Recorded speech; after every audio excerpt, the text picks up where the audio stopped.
अस्सलाम वालेकुम dear students, welcome to the base academy. BS lectures की जो बढ़ती हुई डिमांड को मद्देनज़र रखते हुए द बेस एकेडमी प्लेटफॉर्म ने बेस फॉर बीएस के नाम से एक नया चैनल लॉन्च किया है, जो जल्द ही जिस पे आपको बीएससी की वीडियोज़ जो हैं वो मिलना स्टार्ट हो जाएंगी। और आज हम जो है उसी हवाले से यहाँ पे बीएस फिज़िक्स या बीएससी अगर आप कर रहे हैं या अगर आप बीएस कर रहे हैं तो उस हवाले से जो चैप्टर नंबर 1 है इलेक्ट्रॉनिक्स का जो सेक्शन आता है बीएस और बीएससी के अंदर, उसका चैप्टर नंबर 1 हमने स्टार्ट किया है। और इसमें हम आज डिस्कस करेंगे कंडक्टर, इंसुलेटर एंड सेमीकंडक्टर के बारे में। लेकिन जो जिसकी डिटेल में हम जाएंगे वो है जी कंडक्टर। आज के लिए आपने कई दफ़ा देखा होगा या शायद आपने कभी सोचा हो कि हमारे जो घरों में करंट आता है वो एसी है, और उसी एसी करंट को हम इस्तेमाल करके अपना सेल फ़ोन चार्ज करते हैं या यूपीएस की बैटरीज चार्ज करते हैं, या हम सेल फ़ोन तक ही महदूद रखते हैं ख़ुद को। तो उसके अंदर एक बैटरी होती है जो पॉजिटिवली और नेगेटिवली उन प्लेट्स जो हैं वो चार्ज होती हैं। मतलब ये कि एसी जो करंट होता है वो हम पीछे से हासिल करते हैं चार्जर से, और जो हमारी बैटरी है मोबाइल की बैटरी वो उसको स्टोर करती है डीसी फॉर्म में। तो उस चार्जर के अंदर ऐसा क्या होता है जो आपके जो है बैटरी के जो आपके एसी करंट को कन्वर्ट कर देता है डीसी के अंदर। ठीक है जी, तो स्टार्ट करते हैं जी। यहाँ पे हमारे पास जो मटेरियल्स होते हैं उसमें आता है जी कंडक्टर, इंसुलेटर एंड सेमीकंडक्टर। यहाँ पे जो कंडक्टर होता है ये एसी करंट को अलाउ करता है, ये इसमें से एसी करंट इजीली पास कर सकता है, यानी ये टू वे डायरेक्शन जो करंट की वो यहाँ पे शो करवाता है कि करंट जो है वो दोनों डायरेक्शन में जा सकता है। इंसुलेटर जो होता है वो करंट की किसी करंट को अलाउ नहीं करता, किसी सूरत में भी अलाउ नहीं करेगा, बिकॉज इसके अंदर कोई भी फ्री इलेक्ट्रॉन मौजूद नहीं होता। लेकिन अगर मैं बात करता हूँ सेमीकंडक्टर की, तो ये क्या करेगा, सिर्फ एक यूनी डायरेक्शन में करंट को फ्लो होने देगा, सिर्फ एक ही डायरेक्शन के अंदर। तो इसी को लेके हम सबसे पहले कंडक्टर को पढ़ते हैं जी। कंडक्टर जो हमारे पास कंडक्टर्स क्या होते हैं, the materials having large number of free electron is called conductor. के आपके पास कंडक्टर हैं और उनमें फ्री इलेक्ट्रॉन मौजूद हैं तो आप उनको कंडक्टर्स कहते हैं। यहाँ पे कंडक्टर्स की होने की शर्त ही यही है कि उसके अंदर फ्री इलेक्ट्रॉन्स मौजूद हों। तो इसकी कुछ क्वालिटेटिव और क्वांटिटेटिव प्रॉपर्टीज़ हम देखते हैं कि इसमें हमारे पास क्या होता है कि कंडक्टर के अंदर फ्री इलेक्ट्रॉन्स होते हैं जिनकी वजह से कंडक्शन होती है, और उसी कंडक्शन की बुनियाद पे हम उनको कंडक्शन इलेक्ट्रॉन्स भी कहते हैं। उसके बाद यही इलेक्ट्रॉन्स क्या कर रहे होते हैं, उसी मटेरियल के अंदर रैंडमली हर डायरेक्शन में मूव कर रहे होते हैं, रैंडम मोशन होता है उनका।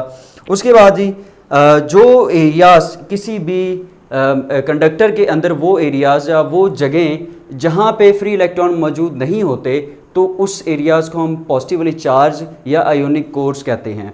उसके बाद आता है हमारे पास कि एक आपके पास अगर एक कंडक्टर है तो उसका एक एटम जो है वो तकरीबन एक इलेक्ट्रॉन जो है वो एक इलेक्ट्रॉन की कंट्रीब्यूशन करता है। उसके बाद नेक्स्ट क्या होता है कि उसी कंडक्टर के पर सेंटीमीटर क्यूब पे 10⁻23 जो हैं आपके पास इलेक्ट्रॉन्स मौजूद होते हैं। इसी तरह इसी कंडक्टर की एक और प्रॉपर्टी है कि इसकी रेजिस्टिविटी जो है वो बहुत कम होती है, और यहाँ पे जो टेम्परेचर कोफिशिएंट ऑफ रेजिस्टिविटी है या रेजिस्टेंस आप इसको कह लें, यहाँ पे जी रेजिस्टेंस है तो हम इसके लिए बात करेंगे। टेम्परेचर कोफिशिएंट ऑफ रेजिस्टेंस जो इसके लिए होगा वो पॉजिटिव होगा कंडक्टर्स के लिए। ऐसा क्यों होता है उसके लिए आए चलते हैं हम कंडक्टर के अंदर हम झांकते हैं। तो यहाँ पे एक कंडक्टर की मैंने डायग्राम बनाई है, इसके अंदर आप देख सकते हैं कि एक कंडक्टर है। कंडक्टर के जो ब्लैक कलर में आपको नज़र आ रहे हैं ये एटम्स हैं, और किसी भी सॉलिड के अंदर जो एटम्स होते हैं वो एटम का जो क्रिस्टल होता है वो अपने जो एटम्स को एक ख़ास सीक्वेंस के साथ अलाइन करता है। यहाँ पे जैसा देखा जा सकता है। अब ये एटम अपनी पोजीशन के ऊपर मौजूद होते हैं और हम इनको बोलते हैं लैटिस एटम। इनको हम बोलते हैं जी लैटिस एटम्स, और ये मौजूद होते हैं जिन पोजीशन पे मौजूद होते हैं उनको हम बोलते हैं जी लैटिस पोजीशन या लैटिस पॉइंट कहते हैं ज़्यादा बेहतर। अब ये लैटिस जो एटम्स हैं ये क्या कर रहे होते हैं, अपनी जगह पे मौजूद स्लाइटली सी, लफ्ज़ स्लाइटली, बहुत थोड़ी सी मामूली सी वाइब्रेशंस परफॉर्म कर रहे होते हैं, स्लाइटली वाइब्रेशंस। अब होता क्या है कि अगर ये अपनी जगह पे यहाँ पे क्या कर रहे होते हैं जी, स्लाइटली वाइब्रेशंस परफॉर्म कर रहे होते हैं। और साथ ही साथ इसी कंडक्टर के अंदर क्या होता है कि फ्री इलेक्ट्रॉन्स भी मौजूद हैं, और अगर ये वाइब्रेशंस भी कर रहे हैं तो इनकी वाइब्रेशन की वजह से ये कुछ एम्पलीट्यूड कवर करते हैं, कुछ एम्पलीट्यूड कवर करेंगे, जिसकी वजह से क्या होगा कि ये इतनी ज़्यादा वाइब्रेशन नहीं होगी। अगर ज़्यादा वाइब्रेशन होगी तो मटेरियल की जो फॉर्मेशन है वो डिमोलिश हो सकती है, तो एग्जैक्टली होता भी ऐसा ही होगा। लेकिन यहाँ पे ये स्लाइटली वाइब्रेशन करते हैं, जिसकी वजह से पूरा स्ट्रक्चर जो होता है कंडक्टर का या उस मटेरियल का वो डिस्टर्ब नहीं होता। तो उस वाइब्रेशंस की वजह से क्या होगा कि ये इलेक्ट्रॉन, जैसा कि हमें नज़र आ रहा है, ये सारे इलेक्ट्रॉन, इनको हम फ्री इलेक्ट्रॉन्स बोलते हैं। किसी भी कंडक्टर के अंदर, मैंने अभी स्टार्ट में बोला था कि कंडक्टर जो होता है वो तभी बनता है जब उसके अंदर फ्री इलेक्ट्रॉन्स मौजूद हों। और ये फ्री इलेक्ट्रॉन्स क्या कर रहे होते हैं, ये रैंडम मोशन परफॉर्म कर रहे होते हैं। हमने ये भी लास्ट में डिस्कस किया है। अगर ये रैंडम मोशन जो है वो परफॉर्म कर रहे होते हैं तो ये क्या करते हैं, इन लैटिस एटम के साथ इनका कोलिजन होता है। लैटिस एटम के साथ इलेक्ट्रॉन्स का कोलिजन होता है और रिजल्ट आपके पास आता है रेजिस्टेंस की शक्ल में। यही कोलिजन बाइस बनता है रेजिस्टेंस का। मतलब क्या हुआ कि इलेक्ट्रॉन्स, जब भी हम पोटेंशियल डिफरेंस अप्लाई करते हैं तो ये इलेक्ट्रॉन गुजरना चाहते हैं, एक यूनी डायरेक्शन में जाने की कोशिश करते हैं, लेकिन होता क्या है कि ये इलेक्ट्रॉन्स लैटिस एटम के साथ टकराते हैं और ये लैटिस एटम क्या करते हैं, इनकी मूवमेंट में डिस्टर्बेंस क्रिएट करते हैं। इसी डिस्टर्बेंस को हम कहते हैं जी रेजिस्टेंस। अब मैंने यहाँ पे बोला था कि जो टेम्परेचर कोफिशिएंट ऑफ रेजिस्टेंस है इन कंडक्टर्स के लिए वो ज़्यादा क्यों है या पॉजिटिव होता है। मतलब ये कि अगर आप टेम्परेचर को बढ़ाते हैं तो टेम्परेचर के बढ़ाने की वजह से क्या होगा कि इसकी जो रेजिस्टिविटी है या रेजिस्टेंस होगी इसकी, इस कंडक्टर की, वो बढ़ जाएगी। इस केस में ऐसा है कि आप जैसे ही टेम्परेचर बढ़ाओगे तो इसकी रेजिस्टेंस क्या हो जाएगी, बढ़ जाएगी। लेकिन आगे चल के हम डिस्कस करेंगे सेमीकंडक्टर पे। सेमीकंडक्टर में क्या होगा कि जैसे ही आप क्या करेंगे, टेम्परेचर बढ़ाएंगे तो इसकी रेजिस्टेंस या रेजिस्टिविटी कम होती जाएगी। ये बात का हमारा मुद्दा रहेगा, लेकिन आज हम यहीं तक महदूद रहते हैं। तो इसकी कैसे ज़्यादा होगी रेजिस्टेंस या रेजिस्टिविटी उस जी। तो जैसा हमने बोला है कि हम जैसे ही टेम्परेचर बढ़ाएंगे तो इस कंडक्टर की जो रेजिस्टेंस है वो बढ़ जाएगी। तो ऐसा क्यों होता है, चलें इसको देखते हैं। हम यहाँ पे इस कंडक्टर की जो इंटरनल स्ट्रक्चर है उसको मैग्नीफाई करके ज़रा दिखाते हैं। तो इसके अंदर आपको नज़र आएगा कि लैटिस एटम्स जो हैं वो अपने लैटिस पॉइंट्स के ऊपर मौजूद हैं और यहाँ पे ये स्लाइटली से वाइब्रेशंस परफॉर्म कर रहे हैं कुछ इस तरह से। और साथ ही साथ इनके इलेक्ट्रॉन भी मौजूद हैं। ये इलेक्ट्रॉन भी क्या कर रहे हैं, पूरे कंडक्टिंग मटेरियल के अंदर रैंडम मोशन जो है वो ये परफॉर्म कर रहे हैं। अब होता क्या है कि जितनी देर तक अपने टेम्परेचर नहीं बढ़ाया, या रूम टेम्परेचर की अगर हम बात करते हैं, तो इनका जो कोलिजन है इलेक्ट्रॉन्स और लैटिस एटम का, मैं एक जनरल सा नंबर यहाँ पे ले लेता हूँ कि मैं कहता हूँ जी एक एटम के साथ एक इलेक्ट्रॉन कोई 2 दफ़ा टकरा रहा है, 2 दफ़ा, 2 टाइम्स। लेकिन जैसे ही आप क्या करते हैं, आपने टेम्परेचर देना शुरू किया, टेम्परेचर आप बढ़ा रहे हैं और टेम्परेचर बढ़ाते जा रहे हैं।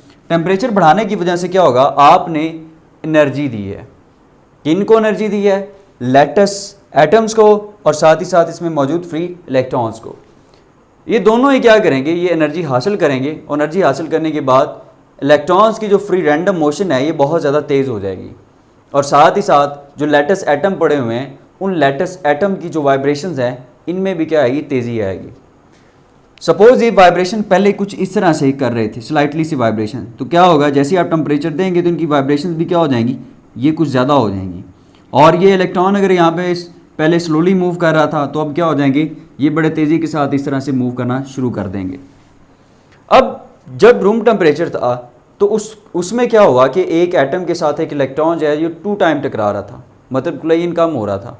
लेकिन जैसे आपने टेम्परेचर बढ़ाया, kinetic energy of electron plus lattice atom increases. That's why the probability of collision of electron with the lattice atom increases. मतलब क्या कि जैसे ही आपने टेम्परेचर बढ़ाया तो हुआ क्या कि लैटिस एटम के साथ इलेक्ट्रॉन्स का जो टकराव है वो बहुत ज़्यादा हो गया। मैं कहता हूँ कि जी अब टेम्परेचर बढ़ा दिया हमने, तो अब एक इलेक्ट्रॉन और एटम का जो टकराव है वो 10 दफ़ा हो रहा है। वैसे तो होता सभी का है, लेकिन यहाँ पे मैं एक एटम और एक लैटिस की बात कर रहा हूँ समझने के लिए। तो ये कोलिजन ज़्यादा हो गया है, इट मीन्स डैट कि हमारा जो करंट है वो स्लो डाउन हो गया है। स्लो डाउन होने से ये कि रेजिस्टेंस जो है यहाँ पे ज़्यादा हो गई है कि इलेक्ट्रॉन, जिस इलेक्ट्रॉन ने आगे की तरफ मूव करना था वो यहाँ पे लैटिस एटम के साथ ज़्यादा कोलिजन कर रहा है। और यही कोलिजन जो होता है इसको हम बोलते हैं रेजिस्टेंस। तो यहाँ पे हमने जाना कि किस तरह से जो टेम्परेचर कोफिशेंट है वो कंडक्टर्स के लिए पॉजिटिव रहता है। आने वाले लेक्चर्स में जो है हम देखेंगे इंसुलेटर के मतलब, और साथ ही हम जानेंगे सेमीकंडक्टर्स क्या होते हैं। तो ये हमारा आज का लेक्चर था कंडक्टर्स के हवाले से बीएस फिज़िक्स का इलेक्ट्रॉनिक्स चैप्टर नंबर 1 का। मज़ीद लेक्चर्स के लिए हमारे साथ जुड़े रहिएगा। Thank you. अल्लाह हाफिज़।